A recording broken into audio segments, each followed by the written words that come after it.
Bonjour, je suis Danitza du blog Les Perles de Sunem. Je suis ravie de vous retrouver pour une nouvelle vidéo. Alors aujourd'hui, j'ai choisi de partager avec vous deux techniques qui sont efficaces pour la bonne santé de nos bronches et plus largement de nos poumons. Ces deux techniques sont le drainage postural et le cataplasme. Ce sont des techniques efficaces qui ont fait leurs preuves. Toutefois, je tiens à dire que ces techniques ne vous dispensent pas d'un avis médical. Si vous en ressentez le besoin, s'il vous plaît, allez consulter. Sinon, restez connectés. See the holy city, now in all its world. Maintenant, voyons notre traitement drainage postural. Alors, ce traitement ou cette technique, c'est une technique dans laquelle la personne va se mettre dans une position qui va l'aider à évacuer le fluide et le mucus qui jusque-là encombraient ses poumons. C'est une technique d'autant plus efficace si elle est faite après le traitement inhalation à la vapeur. Alors si vous voulez en savoir plus, je vous invite à consulter ou à aller regarder cette première vidéo que j'ai faite sur l'inhalation à la vapeur. Le drainage postural est indiqué pour les bronchites, mais aussi les congestions de poitrine et les maladies pulmonaires obstructives chroniques. Maintenant, voyons les précautions. Les précautions sont à prendre pour les personnes qui sont âgées et les personnes qui sont anxieuses. Dans les deux cas, ces personnes ont du mal avec le changement. Et puisque ce traitement se base sur un changement de position du corps, il faudra vraiment pouvoir être patient, expliquer ces techniques et prendre le temps avec la personne. Maintenant, les contre-indications.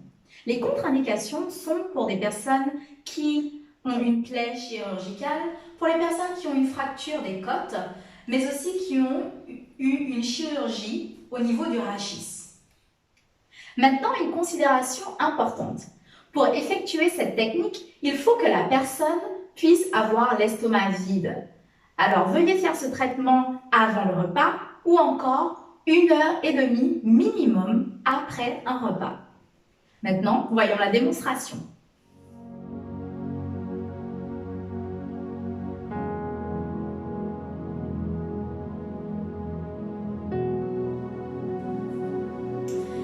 Alors, il est important de pouvoir expliquer à la personne les différentes étapes du traitement.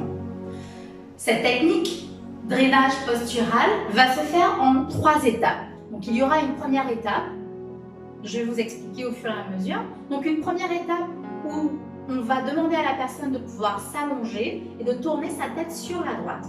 Alors, du coup, vous demandez à la personne de pouvoir mettre son bras à l'arrière de façon confortable. Ce qui est important aussi à savoir, c'est que les jambes de la personne doivent être surélevées, qu'elle doit être confortablement couchée, d'où le coussin entre les jambes. Ensuite, vous allez travailler sur la partie inférieure des poumons. Alors, vous cherchez au niveau des côtes et vous allez mettre vos mains en cloche et vous allez venir faire des tapotements pendant 3 à 5 minutes. Donc, ici, on est sur la base des poumons inférieurs et nous allons tapoter, comme ça. Alors, vous n'êtes pas obligé d'y aller fort, d'accord? L'idée, ce n'est pas de blesser votre patient ou votre personne, en tout cas, mais de pouvoir aider au désencombrement des bronches. Alors, on travaille vraiment sur la partie inférieure du poumon. Donc, vous allez faire ce même mouvement en demandant à la personne de se tourner de l'autre côté. Donc, c'est assez simple. Voyons la deuxième position. Votre patient va être complètement tourné sur le côté droit. Et vous allez encore travailler sur la base inférieure du poumon, donc au niveau des côtes. Et donc vous serez plutôt sur ce côté-là. Donc c'est le même mouvement que vous allez faire vos mains en cloche et vous allez venir tapoter. Si ça fait du bruit, c'est pas grave, depuis que vous ne blessez pas votre personne. 3 à 5 minutes. Maintenant, la troisième position. Donc, la personne va être couchée maintenant sur le ventre et va avoir les coussins au niveau du bassin.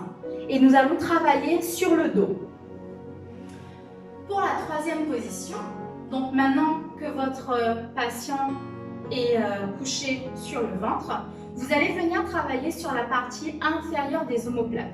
Alors je rappelle que les omoplates sont ici. Si vous n'êtes pas sûr, vous demandez à la personne de pouvoir ramener son bras vers l'arrière, comme ça. Et vous allez pouvoir voir la base des omoplates qui se trouve ici. Voilà. Et vous allez venir travailler ici. Alors faites attention parce que les reins ne sont pas ici comme on pense, mais vraiment au milieu du dos. L'idée, ce n'est pas de travailler sur la base des reins, mais plus haut. Et c'est le même mouvement avec les cloches. 3 à 5 minutes sur un côté et 3 à 5 minutes sur l'autre côté. Donc voilà, vous travaillez sur les deux côtés. Vous ne touchez pas le rachis, d'accord? Vous restez vraiment sur les côtés, à la base des omoplates et vous épargnez les reins. Je vous invite à aller chercher où se trouvent exactement les reins si vous n'êtes pas sûr. À la suite de la technique, à la suite de ce traitement, il est important que la personne se repose. Dans tous les traitements en hydrothérapie que je vais vous montrer ou que vous pouvez apprendre ailleurs, il est vraiment important de considérer et de respecter la phase de repos. Dans tous les cas, vous allez induire un changement en interne. Et donc, il est important que le corps puisse se réajuster. C'est le principe d'homéostasie. Donc, je vous invite à laisser cette personne ou à l'encourager à se reposer au moins 30 minutes.